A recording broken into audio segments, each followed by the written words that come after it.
नमस्कार दोस्तों, स्वागत है आपका हमारे official YouTube channel GS by Neeraj sir में। कैसे हैं आप सब? मैं उम्मीद करता हूं स्वस्थ होंगे, मस्त होंगे, अपनी तैयारी में व्यस्त होंगे। बट आज की जो क्लास है ये बहुत ही महत्वपूर्ण क्लास है। टेस्ट पेपर 59 आज हम लोग समाहित किए हैं। टेस्ट पेपर 59 देने जा रहे हैं। इससे पहले 58 टेस्ट पेपर हम लोग दे चुके हैं और प्रत्येक टेस्ट पेपरों में 20 क्वेश्चंस रहे हैं। जैसे कि पहले हम लोगों ने 20 क्वेश्चंस प्रत्येक टेस्ट पेपर में दिया है, वही 20 क्वेश्चंस यहाँ भी होने वाले हैं। इस टेस्ट पेपर 59 में भी 20 क्वेश्चन समाहित हैं और सभी के सभी प्रश्न महत्वपूर्ण हैं, आने की प्रबल संभावनाएं रखते हैं, इसीलिए समाहित किए गए हैं। तो कोई भी क्वेश्चंस हल्के मत लीजिएगा, सीरियसली टेस्ट दीजिएगा और हमें उम्मीद है कि आप लोग बेटर करेंगे। टेस्ट पेपर 59 का पहला क्वेश्चन जो लिया गया है बेटा, कहा गया है कि छापा चित्रों का आरंभ किस काल से माना जाता है। छापा चित्र कब से स्टार्ट होता है ये पूछा जा रहा है। ऑप्शंस दिया गया प्रागैतिहासिक काल, हड़प्पा काल, लोथल काल या फिर मोहनजोदाड़ो काल। बेटा छापा चित्रकला का जो स्टार्टिंग है वो प्रागैतिहासिक काल से होती है। राइट आंसर प्रागैतिहासिक काल बनेगा। भारत के प्रागैतिहासिक कला केंद्रों में आप जानते हैं होशंगाबाद मध्य प्रदेश में है, भीमबेटका, मिर्ज़ापुर, रायगढ़, बांदा, पंचमढ़ी, ये सब आते हैं।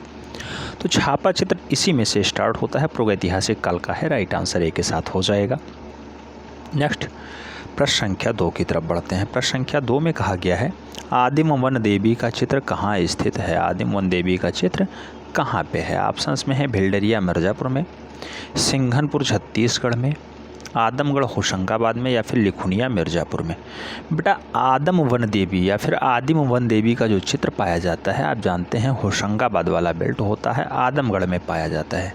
तो आ से आदम, आ से आदमगढ़, तो आदम वन देवी का चित्रण आदमगढ़ होशंगाबाद में पाया जाता है। राइट आंसर बी के साथ बन रहा है। B is the right answer. प्रश्न संख्या 3 की तरफ बढ़ते हैं। 3 में कहा जाता है किस गुफा को जू रॉक शेल्टर कहा जाता है। किस गुफा को जू रॉक शेल्टर कहा जाता है? ऑप्शंस में है भीमबेटका गुफा, मिर्ज़ापुर, होशंगाबाद या फिर पंचमढ़ी। बेटा जू रॉक शेल्टर जो उपमा प्राप्त है वो मूल रूप से भीमबेटका गुफा को प्राप्त है। तो भीमबेटका राइट आंसर बनेगा, यानी ए इज़ द राइट आंसर। कुछ लोग सोच रहे होंगे इतने हल्के क्वेश्चंस, बेटा ये हल्के नहीं हैं। अगर आपको आ रहे हैं तो हल्का लग रहा है, नहीं तो फिर पसीना निकाल देता है, याद रखना। प्रश्न संख्या 4 की तरफ बढ़ते हैं। 4 में कहा गया है कि सशस्त्र युद्ध दृश्य के चित्र मिलते हैं। बेटा सशस्त्र युद्ध दृश्य के चित्र कहाँ दिखाई देते हैं? पंचमढ़ी में, भीमबेटका में, होशंगाबाद में या फिर एलोरा में। तो बेटा सशस्त्र युद्ध दृश्य के जो चित्रण दिखाई देते हैं मूल रूप से कहाँ पे आता है? पंचमढ़ी वाला बेल्ट होता है, वहीं पे सबसे ज़्यादा चित्रण है इसका। राइट आंसर ए के साथ हो जाएगा। Pachmarhi is the right answer.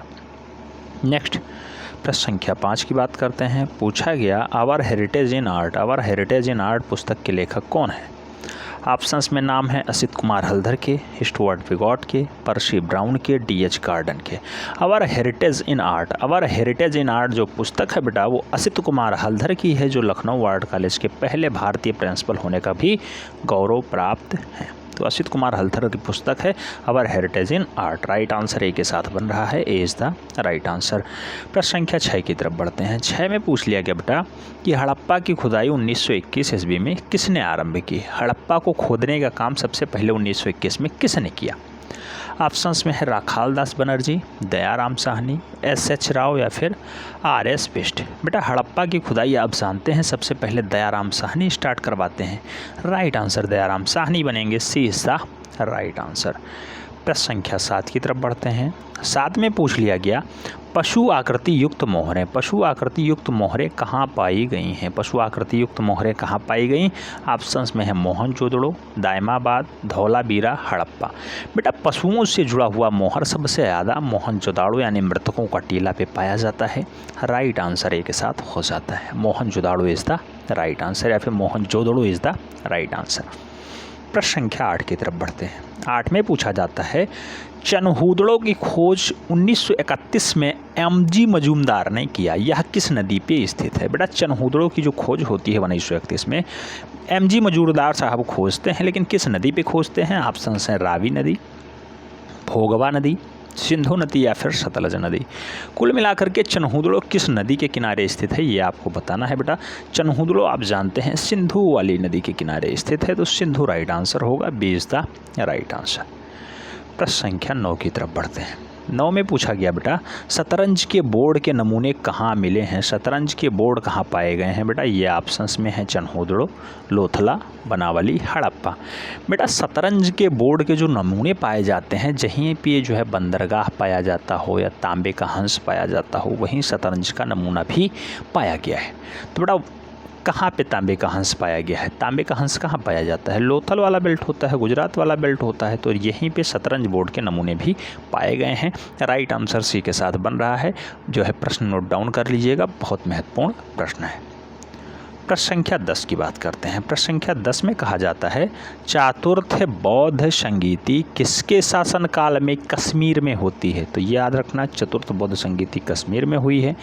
किसके शासनकाल में हुई है ये आपको बताना है। ऑप्शंस में दिया गया है अशोक को, कालाशोक को, कनिष्क को या फिर अजातशत्रु को।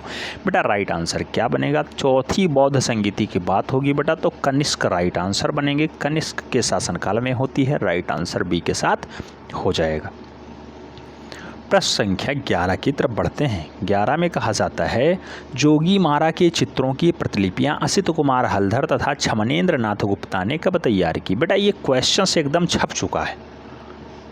छमनेन्द्र नाथ गुप्ता और असित कुमार हलधर जोगी मारा के गुफा की प्रतिलिपियां कब तैयार करते हैं। ऑप्शंस में है 1916, 1914, 1918, 1814।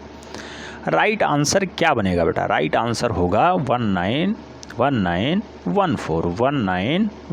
राइट आंसर बनेगा सी। छमनेन्द्र नाथ गुप्ता, असित कुमार हलधर दोनों मिल करके जोगी मारा के चित्रों की प्रतिलिपि तैयार करते हैं 1914 में, तो सी राइट आंसर बनता है।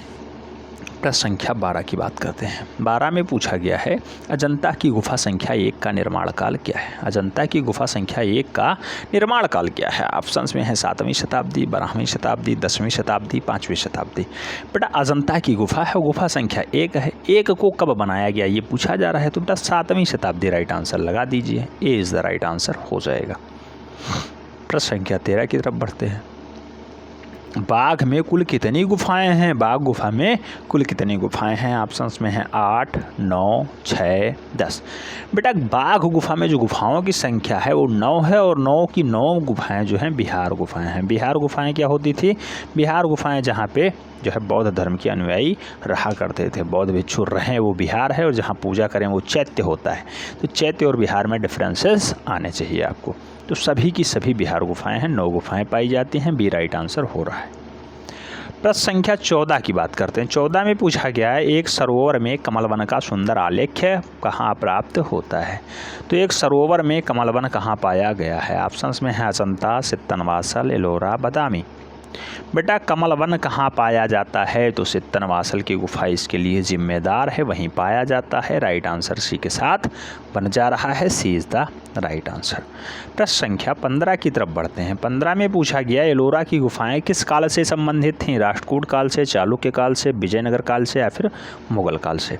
बेटा जो एलोरा की गुफाएं हैं वो कौन से काल से संबंध रखती हैं, तो राष्ट्रकूट काल से संबंध रखती हैं। राइट आंसर राष्ट्रकूट बनेगा, ए इज़ द राइट आंसर हो जा रहा है। एलोरा गुफा आप जानते हैं औरंगाबाद महाराष्ट्र में पाया जाता है। टोटल 34 गुफाएं पाई जाती हैं। बहुत सारी किताबों में बहुत सारा डाटा है, लेकिन 34 याद रखना है, 34 गुफाएं टोटल पाई जाती हैं। 1 से 12 तक बौद्ध धर्म से है, 13 से 29 तक ब्राह्मण धर्म से है, और 30 से 34 तक क्या है बेटा, तो 30 से 34 तक आप जानते हैं कि जैन धर्म बसता है, उसकी गुफा है। तो राइट आंसर जो है ए के साथ बन रहा है। एलोरा का राष्ट्रकूट धर्म से संबंध है, ए राइट आंसर हो जा रहा है, राष्ट्रकूट काल में बनी थी। प्रश्न संख्या 16 की तरफ बढ़ते हैं। 16 में पूछा गया कि महावीर स्वामी की माता का नाम क्या था। महावीर स्वामी की माता का नाम क्या था। ऑप्शंस में है यशोदा, त्रिशला, जामली या फिर अणोजिया या प्रदर्शनी। बेटा महावीर स्वामी की अगर माता का नाम पूछा जाए तो राइट आंसर त्रिशला बनेगा। Trishala is the right answer, यानी B is the right answer. अणोजिया या प्रदर्शनी इनकी पुत्री थी, याद रखना है। तो माता का नाम त्रिशला है, राइट आंसर सी नहीं बी बन रहा है, B is the right answer. प्रश्न संख्या 17 की तरफ बढ़ते हैं। 17 में पूछा गया जैन शैली की खोज किसने की थी। आनंद कोटेश कुमार स्वामी ने, राय कृष्ण दास ने, मुल्ला दाऊद ने या फिर हेमचंद्राचार्य ने। बेटा जैन शैली को खोजने का काम डॉक्टर आनंद कोटेश कुमार स्वामी का रहा है। राइट आंसर ए के साथ बनेंगे, डॉक्टर आनंद कोटेश कुमार स्वामी, यानी ए इज़ द राइट आंसर। प्रश्न संख्या 18 की बात करते हैं। 18 में पूछा गया है भवानी दास, राम सूरत, निहाल चंद्र किसके दरबारी चित्रकार हैं? किशनगढ़ शैली के, बीकानेर शैली के, बूंदी शैली के या फिर जयपुर शैली की? बेटा निहाल चंद्र का जब नाम आ जाता है तो क्वेश्चन थोड़ा सरल हो जाता है, क्योंकि निहाल चंद्र बहुत फेमस चित्रकार रहा है किशनगढ़ शैली का। ऐसे पूछा दाता कि भवानी दास कहाँ का छाछी दे रहा था, तब आपको किशनगढ़ मारने में बड़ी दिक्कत होती।